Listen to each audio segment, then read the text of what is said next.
जय जगन्नाथ नमस्कार आपण मानक फूडी एसके शिवना चैनल को बहुत सारा स्वागत जनाऊँगी। जल्दी गोल फटाफट बनाओ पूरा स्वादिष्ट जलखिया 10 मिनट मात्र 5 मिनट समय बनइबो जैसे भरपूर स्वादिष्ट जलखिया छोट बड़ पर्यंत समस्त को पसंद आसीबो। पूरा कम तेल रे बनइबो आ मु केमती बनाउची रेसिपी को प्रथम शेष पर्यंत देखंतु आ आपण मानु भल लागिले गोटे कमेंट माध्यम जणाइबे आ शेयर भी करंतु आ जो मान नुआ देखुछंती एपन सब्सक्राइब करना जते जल्दी गोटे सब्सक्राइब कर दियंतु आ चलंतु आमे स्वादिष्ट रेसिपी आरंभ करबा पूरा कम समय रे। देखंतु गोटे कंसा पात्र नै जाईची आमे एथिरे गोटे गिना पानी नै जिबा माप अनुसार पानी नबा।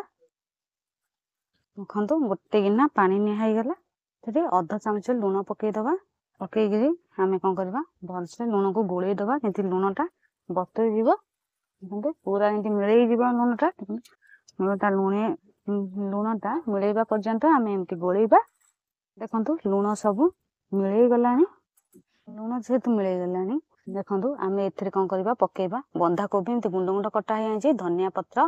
ये हला शिमला लंका एंती गुंड गुंड कटा हे जायछि गोटे टमाटो कटा हेछि आ गोटे गाजर ग्रेट करा हेछि पूरा सरू सरू आपन माने सरू सरू भी काटि पारंती आ गोटे छोट खंड अदा मु एंती अदा छेची देछि। आमे एतिक सब परिबा कोन करबा ए जो लूण पानी बनेइथले ना एथिरे आमे सब तक गोटे गोटे सब पनी परिबा जत्ते परिबा हम सब काटिजे सब पके दबा आपन माने आ परिबा जे पके चाहते ताले ग्रीन मटर आ सब बीटी सब पके पारंती मु जेहेतु एति परिबा मो पाके थला मु एतिक पकेइछि ए सब तक ए पानी रे पके दबा लूण पानी पके देले ना कोन आगो काई लूण पकेले ना एते सब पके देले जो परिबा तक पइला सेटिके लूण पानी टिके नरम हे जिवो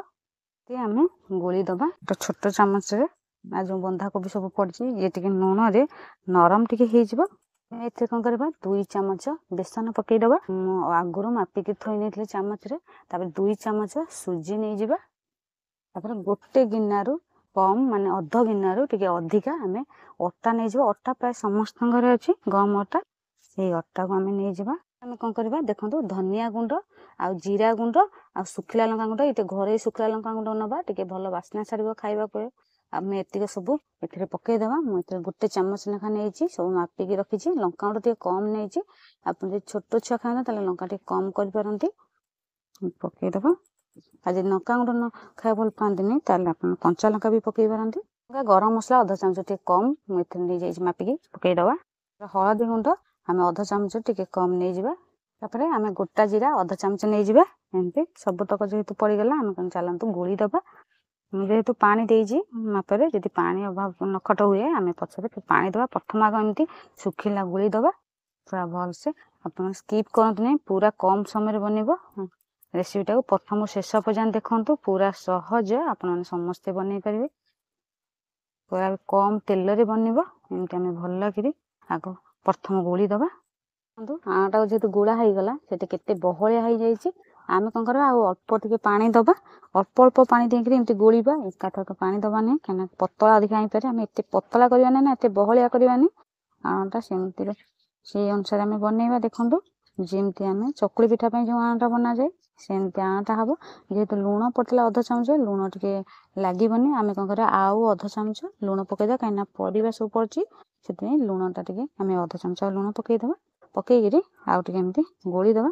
आंटा पूरा अल्प अल्प पानी देकरी गोलीबा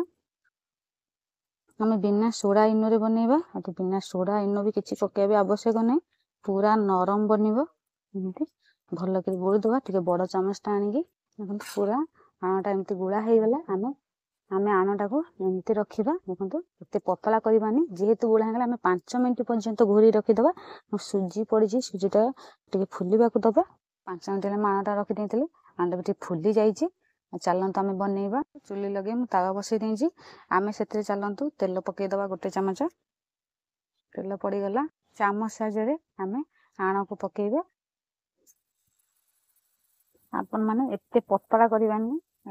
एते पतला न एते मोटा न आमे मजे एड करबो आण जो पके साला पर आमे कोन करा गोटे घोडणी एंती घोरी दबा गोटे मिनिट पर्यंत जाल टिके कम कम दबा तो गोटे मिनिट ही गलानी आमे घोडणी काढी के देखिबा तो पूरा सुखीबा भी आरंभ करलानी चारियाड भी सुखी गलानी आमे कोन करबा पिठाटा को लूटै दबा लूटै देंगी सेमती ता चारपटा राको आउ टिके तेल पके दबा मतलब बिना सोडा इनरे केमती पूरा जालदार पिठा है पूरा केमती जाल जाल ही आसलानी एमती तेल पकईदबा पकईकि गोटे मिनिट पर्यंत घोड़े दबा एपाट सेपाट पूरा सामान जमी भाव सीझे देखो गोटे मिनिट हो गला आम कपड़ा साहाଯ୍य घोड़नी काढ़ी देखा एपाट सेमती लौटे दबा पिठाटा केमती सामान भाव केमती दाग लगी जाए देखो पूरा पोड़ भी हो जाए गोटे मिनिट खाली एपाट सेपाट एमती करेंगे कर सारा हम पिठाटा को बाहर करदबा कहीं आगे धीरे धीरे टी कम जाड़ देले आज बंधा कोबी सब पड़ी ये सब सीझीज कहीं कोबीटा जेहतु सीझा ही पड़नी पूरा पतला पतला कटा एमती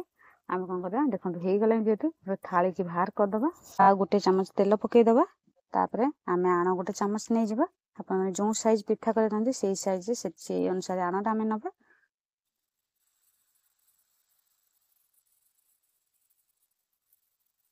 नहीं आम एमती चटकईदबा टे गोल करदबा गोल हो गला साइज भाव आम से गोटे घोड़नी घोड़ेदबा गोटे मिनिट पर्यंत गोटे मिनिट पर आम धीरे धीरे जाड़ा कम कम भी देखो पूरा गोटे मिनिट हो गला घोड़नी काढ़ी देखिए देखो पूरा सुखा पिठा आरंभ कलानी जेहेतु चार्ज कर जाली जालदार भी हो गला आम कौन कर पिठाटा लौटेदबा एपट सेपट कर देखो बिना सोडा इनरे केमती पूरा नरम नरम पिठाटा बनूची एपट सेपट दूटा कलरटा भी केते सुंदर भी देखा खाइबा केते मुड़मुड़ मुसमुसिया भी लगे आपण मैंने समस्ते घर एमती बन पारे किसी भी कष्ट नुह पूरा सहज उपर बन घरे जहाँ भी अच्छी से जिन बनई मतलब एमती तेल पकई दिगला तापर आम गोटे मिनिट पर्यटन घोड़ेदबा घोड़े जाई सारा पर गोटे मिनिट पर आम आप देखा पिठाटा केते सुंदर देखा गोटे मिनिट हो गला आम घोड़नी काढ़ी देखा पूरा भी पिठाटा भी सुखी आसलानी आम कौन कर एपट सेपट लौटेदबा केते नरम भी देखो केते सुंदर भी कलर भी देखा जाउची आउ जो मैंने नुआ देखुंत सब्सक्राइब करना जिते जल्दी गोटे सब्सक्राइब कर दिंतु आपण मान भल पाइबा आशीर्वाद रही आगे नुआ नुआ रेसिपी नहीं आसबि जहाँ भी बनइबी सब सहज सहज रेसिपी बनाऊे देखो आपण मैंने समस्ते बनई पारे किसी भी कष्ट नुह सागर आपण मैंने देखो चटनी कि खाली भी खाई एत स्वादिष्ट लगे बिना प्याज रसुण जेहेतु बनाई समस्ते एमती बनईकी भी खाई पारे जेहेतु यही गला एमती आपको कौन कर गोटे थाली की नहीं जावा एमती आउ जहाँ अच्छी एमती सबतक एमती आम पिठा बनईदबा तो बंधु आपण मान रेडी होगा स्वादिष्ट जलिया पूरा चटपटी जलिया आप चटनी कि डालमा कि सदा जहाँ भी लगे खाई पारे खाली खाई एत नरम भी है बिना इनो सोडे आप समस्त एमती घरे बनातु आपण मानू केमती लगे गोटे कमेंट मध्यम जनइबे आ शेयर भी करूँ बर्तमान मुझे आपण मान भल पाइबा और आशीर्वाद रही मुझे नुआ नुआ रेसिपी नहीं आसबि जय जगन्नाथ नमस्कार धन्यवाद।